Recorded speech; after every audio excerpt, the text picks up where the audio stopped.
বাংলাদেশ ও চীনের বন্ধুত্ব 5 দশকেরও বেশি সময়ের পরীক্ষায় গড়ে ওঠা এক নির্ভরতার নাম। পারস্পরিক শ্রদ্ধা, সহযোগিতা ও আস্থার ভিত্তির উপর দাঁড়িয়ে সময়ের পরিক্রমায় এ সম্পর্ক আজ পৌঁছেছে কৌশলগত অংশীদারিত্বের অরণ্য উচ্চতায়। উন্নয়ন, প্রযুক্তি, অর্থনীতি, শিক্ষা ও সংস্কৃতির বহুমাত্রিক গল্প নিয়ে আমাদের নিয়মিত আয়োজন ঢাকা বেইজিং এক্সপ্রেস। চ্যানেল 24 এবং চায়না মিডিয়া গ্রুপ সিএমজির যৌথ প্রযোজনায় আমরা তুলে ধরছি দুই দেশের অগ্রযাত্রা, সম্ভাবনার সব গল্প। সঙ্গে আছে আমি লুৎফর কবির। বাংলাদেশ ও চীনের মধ্যে জ্ঞানভিত্তিক সহযোগিতা, গবেষণা এবং নীতি সংলাপকে আরও এগিয়ে নিতে ঢাকায় হয়ে গেল 4 দিনব্যাপী কম্পারেটিভ গভর্নেন্স ফোরাম 2026 BIISS ও চীনের ফুতান বিশ্ববিদ্যালয়ের যৌথ আয়োজন। এ ফোরামে দুদেশের শিক্ষাবিদ, গবেষক ও নীতি নির্ধারকেরা অংশ নেন। উদ্বোধনী অনুষ্ঠানে বাংলাদেশ ও চীন সম্পর্ক আরও গভীর করতে শিক্ষা, প্রযুক্তি, গবেষণা ও উন্নয়ন সহযোগিতার জোরদারের উপর গুরুত্ব আরোপ করা হয়। বাংলাদেশ ও চীনের মধ্যে জ্ঞান বিনিময়, গবেষণা সহযোগিতা এবং নীতি সংলাপকে আরও শক্তিশালী করতে রাজধানী ঢাকায় শুরু হয়েছে 4 দিন ব্যাপী আন্তর্জাতিক প্রশিক্ষণ forum comparative governance forum 2026। Bangladesh institute of international and strategic studies এবং চীনের ফুতান বিশ্ববিদ্যালয়ের school of international relations and public অ্যাফেয়ার্সের যৌথ উদ্যোগে সোমবার BIISS মিলনায়তনে আয়োজিত এ ফোরামের উদ্বোধন হয়। উদ্বোধনী অনুষ্ঠানে বিশেষ অতিথি হিসেবে ফুতান বিশ্ববিদ্যালয়ের ভাইস প্রেসিডেন্ট অধ্যাপক চেন চিমিন এবং বাংলাদেশে নিযুক্ত চীনের রাষ্ট্রদূত ইয়াও ওয়েন অংশ নেন। তারা বাংলাদেশ চীন সম্পর্কের ক্রমবর্ধমান গভীরতা এবং শিক্ষা, গবেষণা ও নীতি নির্ধারণে পারস্পরিক সহযোগিতা আরও সম্প্রসারণের উপর গুরুত্ব আরোপ করেন।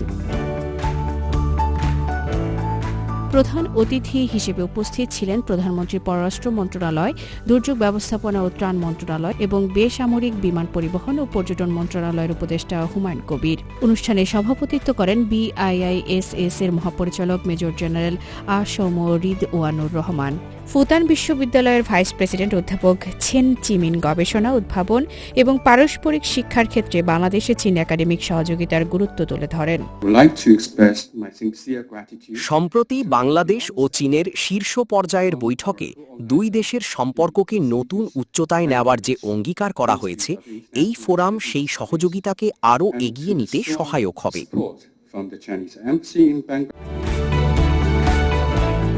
অনুষ্ঠানে বাংলাদেশে নিযুক্ত চীনের রাষ্ট্রদূত ইয়াও ওয়েন বলেন, বাংলাদেশ চীন সম্পর্ক ধারাবাহিকভাবে আরও শক্তিশালী হচ্ছে।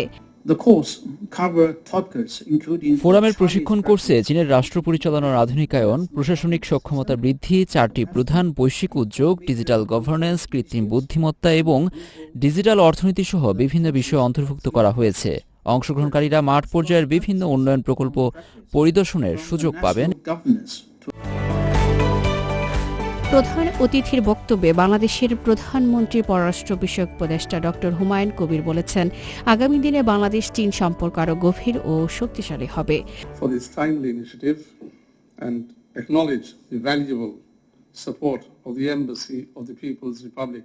বাংলাদেশ ও চীনের মধ্যে সহযোগিতা বাড়লে নতুন শিল্প স্থাপন, প্রযুক্তি স্থানান্তর, রপ্তানি বাজার সম্প্রসারণ এবং উৎপাদন খাতে নতুন সুযোগ সৃষ্টি হবে। বিশেষ করে উন্নত উৎপাদন খাতে চীনের সঙ্গে ঘনিষ্ঠ সহযোগিতা বাংলাদেশের অর্থনীতির জন্য গুরুত্বপূর্ণ হতে পারে। উদ্বোধনী অনুষ্ঠান শেষে BIISS ও ফুতান বিশ্ববিদ্যালয়ের মধ্যে একটি সমঝোতা স্মারক স্বাক্ষরিত হয়। এর মাধ্যমে গবেষণা, একাডেমিক বিনিময়, সক্ষমতা বৃদ্ধি, যৌথ প্রকাশনা এবং নীতি সংলাপে দুই প্রতিষ্ঠানের সহযোগিতাকে প্রাতিষ্ঠানিকভাবে রূপ দেওয়া হলো। আয়োজকদের মতে এই ফোরাম দুই দেশের মধ্যে জ্ঞানভিত্তিক সহযোগিতা, তুলনামূলক নীতি, শিক্ষা এবং দীর্ঘমেয়াদী কৌশলগত অংশীদারত্বকে আরও সুদৃঢ় করতে গুরুত্বপূর্ণ ভূমিকা রাখবে। যানজট, দীর্ঘ ভোগান্তি ও নগর পরিবহন ব্যবস্থার সমাধানের নতুন সম্ভাবনা দেখাচ্ছে কৃত্রিম বুদ্ধিমত্তা। বৃহৎ ভাষা মডেল বা LLM এর সহায়তায় স্মার্ট পরিবহন ব্যবস্থা গড়ে তোলার প্রযুক্তি ও গবেষণার সফলতা তুলে ধরেন চীনের থংচি বিশ্ববিদ্যালয়ের সহযোগী অধ্যাপক ডক্টর লি চিয়ান। ঢাকায় 2টি সেমিনারে নানা দিক নিয়ে কথা বলেন তিনি। বিস্তারিত প্রতিবেদনে। দ্রুত বর্ধনশীল মেগাসিটিগুলোর নগর পরিবহন সমস্যার সমাধান ও স্মার্ট চলাচলের ব্যবস্থা গড়ে তুলতে বৃহৎ ভাষা মডেল LLM ও কৃত্রিম বুদ্ধিমত্তা AI যুগান্তকারী ভূমিকা রাখছে। চীনের বিখ্যাত থংচি বিশ্ববিদ্যালয়ের কলেজ অব ট্রান্সপোর্টেশনের সহযোগী অধ্যাপক ডক্টর লি চিয়ান সম্প্রতি বাংলাদেশে অনুষ্ঠিত পৃথক দুটি সেমিনারে এ সংক্রান্ত গুরুত্বপূর্ণ তথ্য ও গবেষণা উপস্থাপন করেন। গেল ৩ আগস্ট নর্থ সাউথ বিশ্ববিদ্যালয়ে নগর পরিবহন ব্যবস্থাপনায় বৃহৎ ভাষা মডেলের ব্যবহার শীর্ষক একটি সেমিনারের আয়োজন করা হয়। সেমিনারে স্বাগত বক্তব্য দেন নর্থ সাউথ বিশ্ববিদ্যালয়ের পরিবেশ বিজ্ঞান ও ব্যবস্থাপনা বিভাগের অধ্যাপক এহসান Ahmed Ashrafi. And for each camera, they can automatically calculate the passenger flow, the car flows, and the waiting time, etc. এরপর ৪ আগস্ট ঢাকা বিশ্ববিদ্যালয়ের ব্যবসায় শিক্ষা অনুষদের অধ্যাপক ডক্টর আব্দুল্লাহ ফারুক কনফারেন্স হলে একই বিষয়ে আরেকটি বিশেষ সেমিনারে বক্তব্য রাখেন ডক্টর লি চিয়ান। ঢাকা বিশ্ববিদ্যালয়ের অর্গানাইজেশন স্ট্র্যাটেজি অ্যান্ড লিডারশিপ বিভাগের অধ্যাপক ডক্টর মোহাম্মদ রফিকুল হক সেমিনারটি সঞ্চালনা করেন। সেমিনারে বিশ্ববিদ্যালয়ের শিক্ষক ও শিক্ষার্থীরা অংশ নেন এবং নগর পরিবহন ব্যবস্থাপনায় AI এর প্রয়োগ বিষয়ে আলোচনা করেন। আমরা জানতাম যে আর কি AI হচ্ছে অনেক কিছু ভুল বলে, তো এটা আসলে কেন হয় সেটা আজকে বুঝতে পেরেছি যে এখানে হচ্ছে নেটিভ ভাবে হচ্ছে কানেকশনসগুলো করা থাকে না, নলেজ ক্রাফটটা নেই, যার কারণে AI হচ্ছে আমাদেরকে অনেক সময় যেটা অ্যান্সার দেওয়ার কথা না সেটা দিয়ে ফেলে। বাট আমি যেহেতু থার্ড সেমিস্টারে আছি, এখন পর্যন্ত কখনো মানে স্লাইডের বাইরে যে আলোচনা বা ডিসকাশন এটা কখনো ফেস করে নাই। তো this is the first time আমি স্লাইডের বাইরে একটা আলোচনা হইতেছে এবং সেখানে পার্টিসিপেট করলাম। তো এটা আমার কাছে মোটামুটি ভালো লেগেছে। সেমিনারগুলোতে প্রফেসর লি চিয়ান ব্যাখ্যা করেন কিভাবে সাধারণ AI মডেলগুলো ক্ষেত্রভিত্তিক প্রফেশনাল মডেলে রূপান্তরিত হচ্ছে। বিশেষ করে নগর পরিবহনে কৃত্রিম বুদ্ধিমত্তার প্রয়োগকে 4টি প্রধান স্তরে ভাগ করে পরিচালনা করা হয়: ডেটা এনহ্যান্সমেন্ট, নলেজ গ্রাফ ভিত্তিক knowledge enhancement, algorithmic model enhancement এবং মাল্টি এজেন্ট সহযোগিতার মাধ্যমে টাস্ক এনহ্যান্সমেন্ট। চীনের সাংহাইয়ের বেশ কিছু বাস্তব গবেষণা ও এর সফলতা তুলে ধরেন তিনি। এর মধ্যে রয়েছে নাগরিক অভিযোগ বিশ্লেষণ করে দ্রুত বাস রুট সংস্কার, Shanghai public transit knowledge graph ব্যবহারের মাধ্যমে নীতিমালার তথ্য প্রদান, আন্তর্জাতিক শুল্ক ও HS কোড শ্রেণীকরণ এবং door to door smart route planning প্রথামুক্তকরণ। এছাড়া স্বল্প কার্বন যাতায়াত পরিকল্পনা এবং বাস রুট পরিবর্তনের ফলে যাত্রীদের প্রতিক্রিয়ার AI সিমুলেশন প্রযুক্তি নিয়েও আলোচনা করা হয়।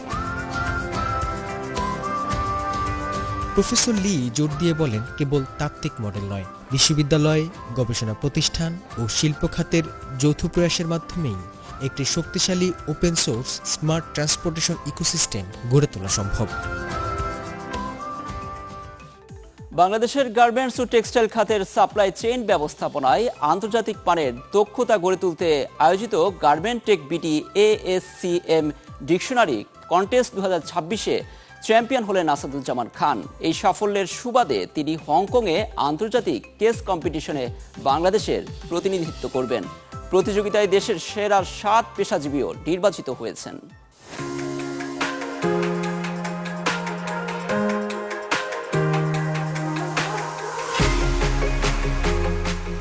বাংলাদেশের পোশাক, টেক্সটাইল উৎপাদন ও লজিস্টিক্স খাতের সাপ্লাই চেইন ব্যবস্থাপনায় আন্তর্জাতিক মানের জ্ঞান ও দক্ষতা বৃদ্ধির লক্ষ্যে সফলভাবে সম্পন্ন হল garment tech BD ASCM dictionary contest 2026।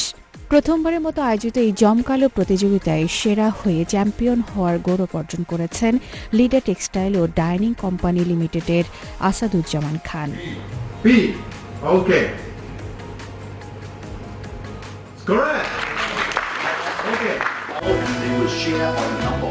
বিজয়ী হিসেবে তিনি চীনের বিশেষ প্রশাসনিক অঞ্চল হংকংয়ের হংকং সায়েন্স অ্যান্ড টেকনোলজি পার্কে অনুষ্ঠিতব্য আন্তর্জাতিক data develop prize Hong Kong 2026 case কম্পিটিশনে সরাসরি অংশগ্রহণের সুযোগ অর্জন করেছেন।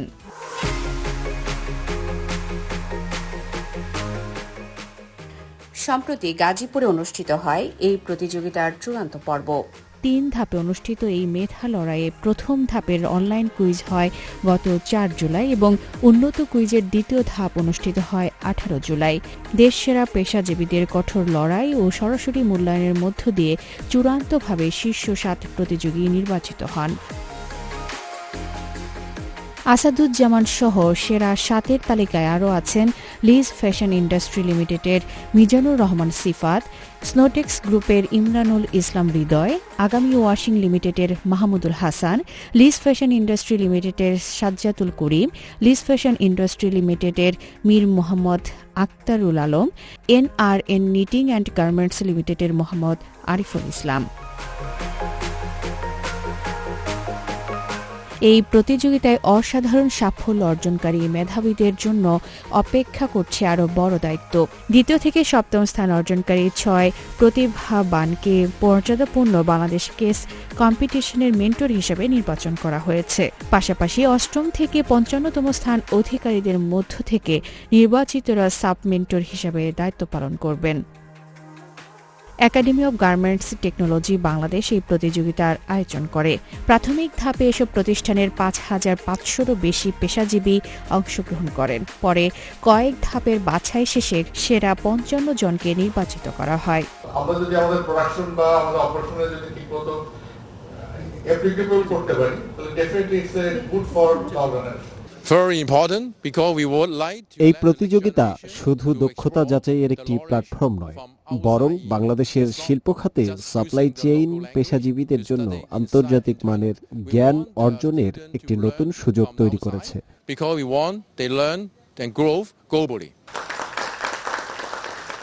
এছাড়া একই অনুষ্ঠানে ASCM সার্টিফিকেট অ্যাওয়ার্ড প্রদান করা হয়। আয়োজকদের আশা garment tech BD ASCM dictionary contest 2026-এর মাধ্যমে বাংলাদেশের উৎপাদন ও রপ্তানি খাতে দক্ষ মানব সম্পদের নতুন সম্ভাবনা তৈরি হবে এবং বৈশ্বিক সাপ্লাই চেইন ব্যবস্থাপনায় দেশের অবস্থান আরও শক্তিশালী হবে। ঢাকা বেজিং এক্সপ্রেসে নিচ্ছে একটা বিরতি, ফিরছে একটু পর, সঙ্গেই থাকুন।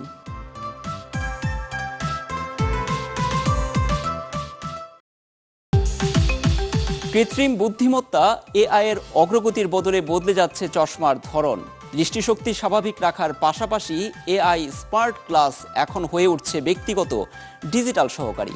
মুহূর্তেই ভাষা অনুবাদ, পথ নির্দেশ, ছবি ও ভিডিও ধারণ থেকে শুরু করে প্রয়োজনীয় তথ্য দিচ্ছে AI প্রযুক্তি। উদ্ভাবনে নেতৃত্ব দিচ্ছে চীনের প্রযুক্তি প্রতিষ্ঠানগুলো। এতে দ্রুত বাড়ছে AI স্মার্ট গ্লাসের বৈশ্বিক জনপ্রিয়তা। একসময় চশমা শুধু দৃষ্টিশক্তি ঠিক রাখতেই ব্যবহার হতো। প্রযুক্তির কল্যাণে সেই চশমা এখন হয়ে উঠছে ব্যক্তিগত ডিজিটাল সহকারী। মুহূর্তের মধ্যে ভাষা অনুবাদ, পথনির্দেশ, ছবি ও ভিডিও ধারণ, এমনকি প্রয়োজনীয় তথ্য জানিয়ে দিচ্ছে কৃত্রিম বুদ্ধিমত্তা AI প্রযুক্তি সমৃদ্ধ স্মার্ট গ্লাস। পূর্ব চীনের চেচিয়াং প্রদেশের হাংচৌ ভিত্তিক AI হার্ডওয়্যার নির্মাতা প্রতিষ্ঠান রকিত বিভিন্ন প্রদর্শনীতে তুলে ধরছে তাদের সর্বাধুনিক AI স্মার্ট গ্লাস। নতুন এই প্রযুক্তি ঘিরে দর্শনার্থীদের আগ্রহ চোখে পড়ার মতো, কারণ দৈনন্দিন জীবনের নানা প্রয়োজনীয় সুবিধা একসঙ্গে পাওয়া যাচ্ছে এসব স্মার্ট গ্লাসে। ফলে চীনে দিন দিন বাড়ছে এর জনপ্রিয়তা। AI যুগে স্মার্ট গ্লাসই সাধারণ মানুষের সবচেয়ে জনপ্রিয় AI টার্মিনাল ডিভাইস হয়ে উঠবে। আমার বিশ্বাস আগামী 3 থেকে 5 বছরের মধ্যেই অধিকাংশ মানুষ AI গ্লাস ব্যবহার করবেন।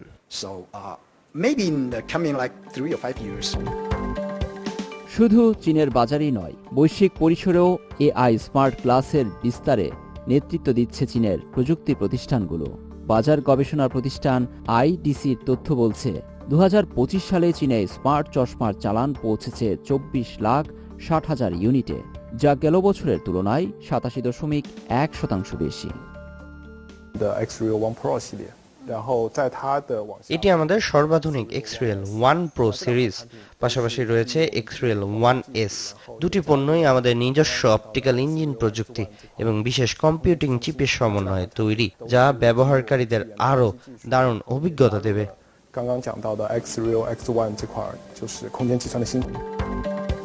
প্রযুক্তির দ্রুত বিকাশের ফলে স্মার্ট গ্লাস এখন আর শুধু যোগাযোগের মাধ্যম নয়, তাৎক্ষণিক ভাষা অনুবাদ, নেভিগেশন, ছবি ও ভিডিও ধারণ, বিনোদন এবং রিয়েল টাইম তথ্য ও সহায়তা সবকিছু মিলিয়ে দারুণ এক ডিভাইসে পরিণত হয়েছে এটি।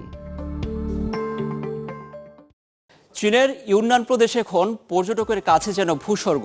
এটি শুধু প্রাকৃতিক সৌন্দর্যই নয়, বৈচিত্র্যময় সংস্কৃতি, ঐতিহ্য আর আধুনিক পর্যটন সেবার সমন্বয়ে বিশ্বের অন্যতম আকর্ষণীয় ভ্রমণ গন্তব্যে পরিণত হয়েছে। মূলত সহজ ভিসা সুবিধা, স্মার্ট সেবা ও ব্যতিক্রমী ভ্রমণ অভিজ্ঞতার কারণে বিদেশি পর্যটকের সংখ্যা বাড়ছে দ্রুত। দক্ষিণ পশ্চিম চীনের ইউনান প্রদেশ পাহাড়, হ্রদ আর মনোমুগ্ধকর সৌন্দর্যের এক অপূর্ব মিলনস্থল। শুধু প্রকৃতি নয়, বৈচিত্র্যময় সংস্কৃতি, ঐতিহ্য এবং ভ্রমণ অভিজ্ঞতার জন্য পর্যটকের কাছে দিন দিন ব্যাপক জনপ্রিয় হয়ে উঠছে এই প্রদেশটি। সহজ ভিসা সুবিধা এবং পর্যটক বান্ধব নানা সেবার কারণে ইউনানে বিদেশি পর্যটক ধারাবাহিকভাবে বাড়ছে। বিভিন্ন শহরে চালু হয়েছে ছোট পরিসরের দ্বিভাষিক গাইডেড ট্যুর। এতে ইতিহাস, স্থাপত্য ও সংস্কৃতিকে আরও কাছ থেকে জানার সুযোগ পাচ্ছেন ভ্রমণকারীরা। তালির প্রাচীন নগরী ঘুরে দেখা, এরহাই হ্রদের তীরে সাইকেল চালানো বা বিশ্বখ্যাত ইউনান অ্যারাবিকা কফির স্বাদ নেওয়া সব মিলিয়ে পর্যটকের জন্য অনন্য অভিজ্ঞতা।